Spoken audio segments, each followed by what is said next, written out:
जादुई प्याज। गुड़िया सुबह उठकर अपनी बकरी मुनिया को चारा डालते हुए उससे बातें कर रही थी और मुनिया भी चारा खाते हुए आंखें मटकाते हुए उसकी बातें बड़े ध्यान से सुन रही थी, मानो वो सब बातें समझ रही हो। अरे मेरी प्यारी मुनिया बकरी, आज थोड़ा दूध और दे देना, जिससे थोड़े और पैसे आ जाएंगे और मैं मेला देख कर आऊंगी। तुम्हें तो पता है ना, आजकल महंगाई कितनी हो गई है। 100 रुपए किलो जलेबी है, और वहीं झूले की बात करो तो झूले वाला 5 मिनट झूला झुलाने के 50 रुपए ले लेता है। आज अगर तुम थोड़ा ज्यादा दूध दे दोगी ना, तो मैं आज झूला भी झूल लूंगी और मिठाई भी खा लूंगी। बोलो बोलो मेरी प्यारी मुनिया, तुम भी तो यही चाहती हो ना? मुनिया बकरी ने भी आंखें मटकाकर हाँ में सिर हिला दिया। गुड़िया के चेहरे पर मुस्कुराहट आ गई थी। सब कहते हैं मैं अनाथ हूँ, लेकिन मैं जानती हूँ जब मेरी मुनिया बकरी मेरे साथ है तो भला मैं कैसे अनाथ हो सकती हूँ। गुड़िया भावुक हो गई और उसकी आंखों में आंसू आ जाते हैं। बकरी प्यार से गुड़िया को चाटकर उसे लुभाने लगती है, जैसे उस पर अपनी ममता लुटा रही हो। पशु भी अपना और पराया समझते हैं, उनके अंदर भी प्यार की भावना होती है। बकरी ने आज खूब दूध दिया। गुड़िया ने भी दूध पिया और बाकी का सारा दूध बेच दिया। मेरी प्यारी मुनिया रानी, अब मैं मेला देखने जा रही हूँ, तुम यहीं बैठो, मैं शाम तक आ जाऊंगी और तुम्हारे लिए भी बहुत सारी मिठाई लेकर आऊंगी। गुड़िया खुशी खुशी मेले में गई और वो वहाँ खूब जलेबी खाती है और झूला भी झूलती है और शाम को वो लौटकर अपने घर आ जाती है। गुड़िया के घर आते ही मुनिया उसे पुकारने लगी। आ रही हूँ मेरी प्यारी मुनिया, देखो मैं तुम्हारे लिए क्या लाई हूँ। गुड़िया अपनी प्यारी मुनिया बकरी के गले में घंटी बांधती है। मुनिया रानी, आज बहुत दिन के बाद मैंने मिठाई खाई और झूला भी झूला, मुझे मेले में बहुत मजा आया। ऐसे ही गुड़िया और मुनिया बकरी खुशी खुशी रह रहे थे। एक दिन अचानक रात को मौसम खराब हो गया और जोर जोर से बारिश होने लगी। मुनिया, ये बारिश रात से हो रही है, पता नहीं कब रुकेगी। अब तो कमरे की छत से भी पानी टपक रहा है। कुछ देर के बाद बारिश और तेज हो गई और तेज हवा ने गुड़िया के घर की कच्ची छत को भी तोड़ दिया और वो दोनों बेघर हो गए। अब क्या होगा मुनिया, हम दोनों कहाँ जाएंगे? और गुड़िया की आंखों में आंसू आ जाते हैं। मुनिया बकरी बारिश में वहाँ से चलने लगी। मुनिया कहाँ जा रही हो? रुको, आगे पानी है। लेकिन मुनिया बकरी नहीं रुकी।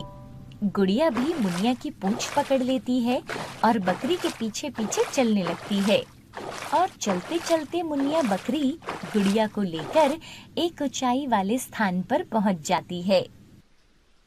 मुनिया, मैं अब बहुत थक गई हूँ और मुझे बहुत भूख लगी है। तभी मुनिया आगे जाती है और हरे हरे घास में चली जाती है। अरे मुनिया रुको, कहाँ जा रही हो? इस जगह मत जाना, यहाँ किसी ने प्याज उगाई है। लेकिन मुनिया बकरी तो बस अपने मन की ही करती थी और वो झट से जाकर प्याज की बड़ी बड़ी खेतों में घुस जाती है। अरे इतने बड़े बड़े प्याज, मैंने ऐसे बड़े बड़े प्याज कभी नहीं देखे। लेकिन यहाँ इन्हें किसने उगा दिया होगा? एक प्याज ले लेती हूँ, सब्जी बनाने के काम आ जाएगा। क्या पता इस जंगल में और कुछ मिलेगा भी या नहीं। गुड़िया एक प्याज ले लेती है, तभी उसकी जगह एक और प्याज उग जाती है और गुड़िया डर जाती है। डरो नहीं गुड़िया। ये क्या, तुम बोल सकते हो? हम सब जादुई प्याज है और हम तुम्हारे बारे में सब जानते हैं। जो लोग दिल के अच्छे और सबकी मदद करते हैं, केवल वही हमें देख सकते हैं। तुम जो चाहो हमसे मांग सकती हो। मुझे और मेरी प्यारी मुन्निया बकरी को खाना खाना है। हमें बहुत भूख लगी है और हम बहुत थक गए हैं। क्या हमें कुछ खाने को मिल सकता है? तभी वहाँ खाने की थाली आ जाती है और बकरी के लिए बहुत सारी हरी हरी पत्तों से भरी टहनियाँ आ जाती हैं। गुड़िया खाना खाती है। तभी सामने बहुत सुंदर सा घर बन जाता है। तुम दोनों इस घर में रह सकते हो। गुड़िया बहुत खुश हो जाती है। उसके और मुनिया के लिए अब घर भी मिल गया था। उस घर में दोनों की जरूरतों की सारी चीजें मौजूद थी। गुड़िया घर के अंदर जाती है और इतना सुंदर घर देखकर वो बहुत खुश होती है। अब गुड़िया वहाँ बहुत सारी सब्जियाँ उगाती है और प्याज को बाजार में बेचती है और उनकी जगह नई नई प्याज फिर से उग जाती थी, जिससे वो अच्छे पैसे भी कमाने लगी थी।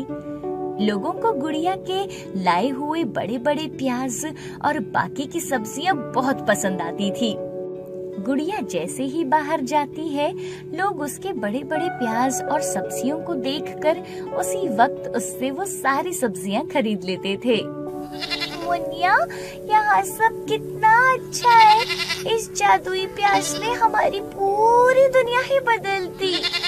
मुनिया भी आंखें मटकाते हुए हाँ में जवाब देती है। एक दिन वहाँ एक शेर के दहाड़ने की आवाज आती है। मुनिया शेर की आवाज सुनकर इधर उधर देखने लगती है। शेर को अपनी ओर आता देख मुनिया डर से चिल्लाने लगती है। अरे मुनिया को क्या हो गया? इतनी जोर जोर से आवाजें क्यों कर रही है?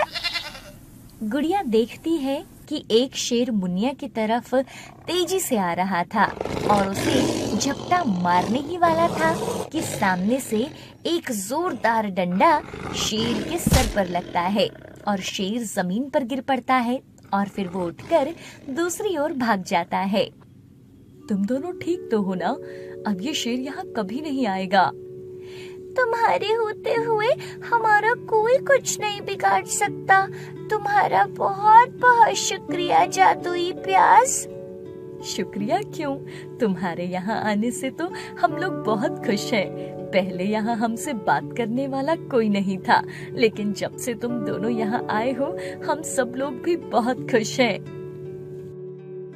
आरती अपनी बेटी राधा और अपनी सास के साथ सूरत में रहती थी। आरती लोगों के घरों में काम करती थी और उसी से उसका घर चलता था। आरती के पति मोहन का कुछ समय पहले ही देहांत हो गया था।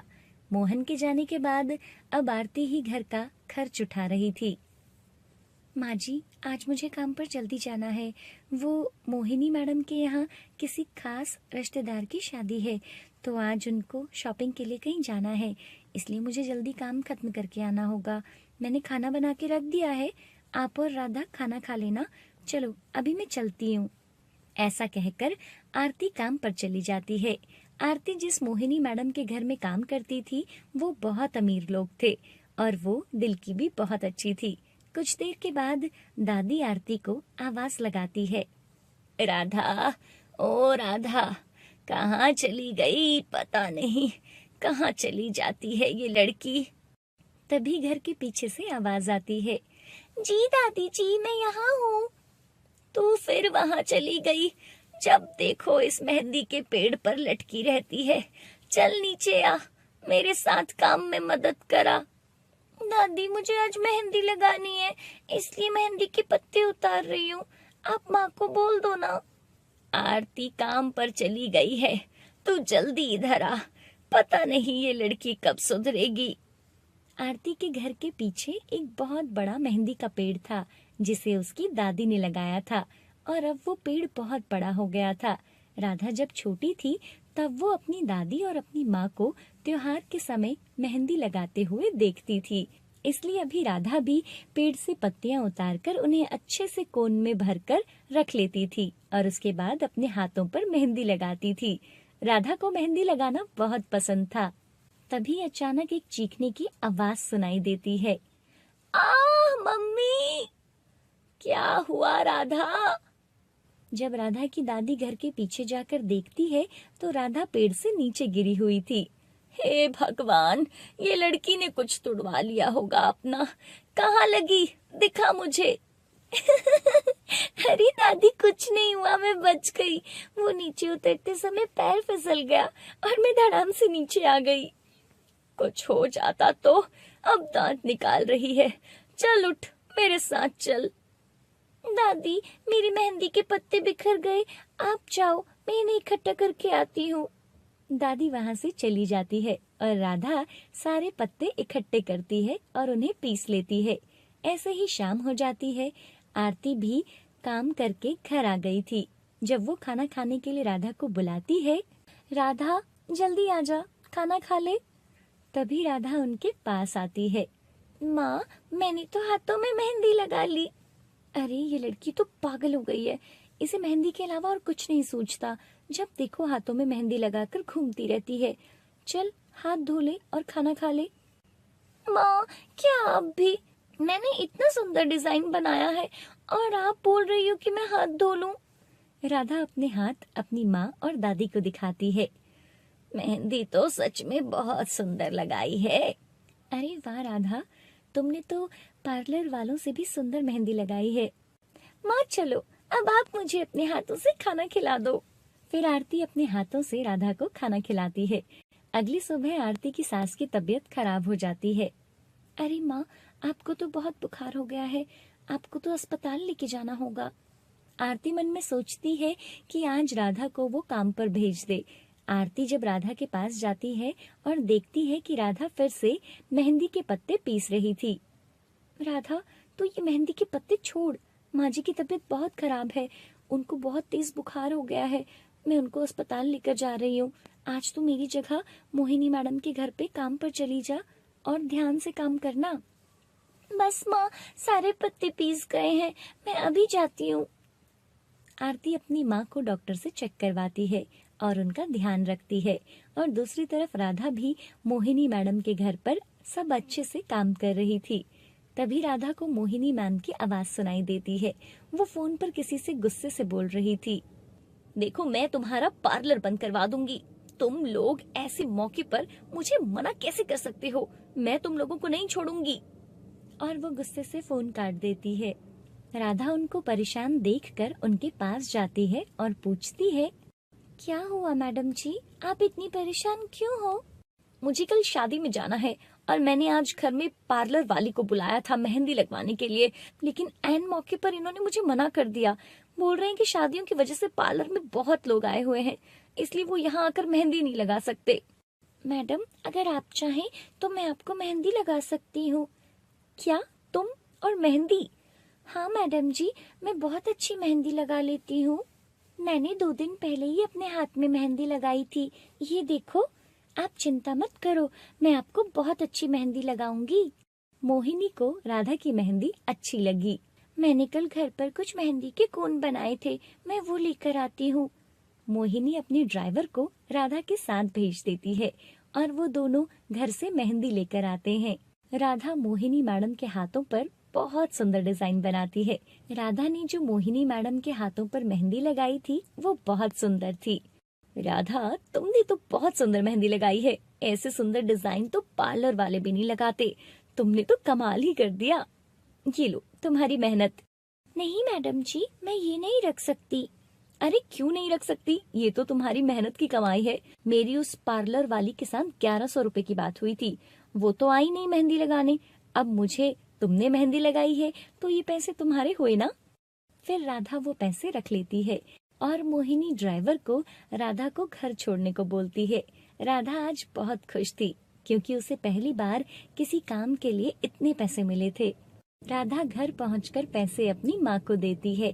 राधा की माँ और दादी भी बहुत खुश हुए थे। दूसरी तरफ मोहिनी की मेहंदी बहुत अच्छी लगी थी। शादी में सब मोहिनी की मेहंदी को बहुत पसंद करते हैं और उससे मेहंदी वाली के पार्लर का एड्रेस भी मांगते हैं और उन सब लेडीज को वो राधा के बारे में बताती है। सब दुल्हन की मेहंदी से ज्यादा मोहिनी मैडम की मेहंदी की बातें कर रहे थे। अगले दिन मोहिनी अपने दोस्तों के साथ राधा के घर जाती है। अरे मैडम जी, आप यहाँ? राधा, तुम्हारी लगाई हुई मेहंदी को शादी में सबने बहुत पसंद किया, इसलिए मेरी ये दोस्त अपनी बेटी की शादी के लिए मेहंदी की बुकिंग कराने के लिए तुम्हारे पास आए हैं। राधा और उसके घर वाले ये बात सुनकर बहुत खुश होते हैं। अब राधा लोगों को मेहंदी लगाती थी, जिसके बदले उसे अच्छे पैसे भी मिलते थे। अब राधा का काम बहुत अच्छा चल रहा था। राधा की मेहंदी लगाने की कला को देख बड़े बड़े पार्लर वाले राधा को अपने पार्लर में काम करवाने के लिए बोल रहे थे। फिर राधा एक बड़े पार्लर में काम करने के लिए तैयार हो जाती है और वहाँ वो मेहंदी लगाने के बाद जो समय बचता था उसमें पार्लर का बाकी काम भी सीख लेती है। अब राधा मेहंदी लगाने के साथ साथ पार्लर का बाकी काम भी बहुत अच्छे से कर लेती थी। एक दिन राधा अपनी माँ को बताती है, माँ, मुझे मेहंदी के साथ साथ बाकी काम भी आ गया है। अब मैं अपना पार्लर का काम शुरू करना चाहती हूँ। अरे, ये तो बहुत अच्छी बात है बेटा। मैं तुम्हें ज्यादा पढ़ा तो नहीं पाई, लेकिन तुम अपनी मेहनत और लगन से यहाँ पहुँची हो। तुम्हें जो सही लगे वैसे कर सकती हो। मैं तुम्हारे साथ हूँ। उसके बाद राधा अपना पार्लर शुरू करती है और उसके काम से लोग बहुत खुश थे। उसके पार्लर में दिन भर बहुत लोग आते थे और राधा की माँ आरती ने भी लोगों के घरों में काम करना बंद कर दिया था। राधा ने अब सब कुछ बहुत अच्छे से संभाल लिया था और वह तीनों बहुत खुश थे।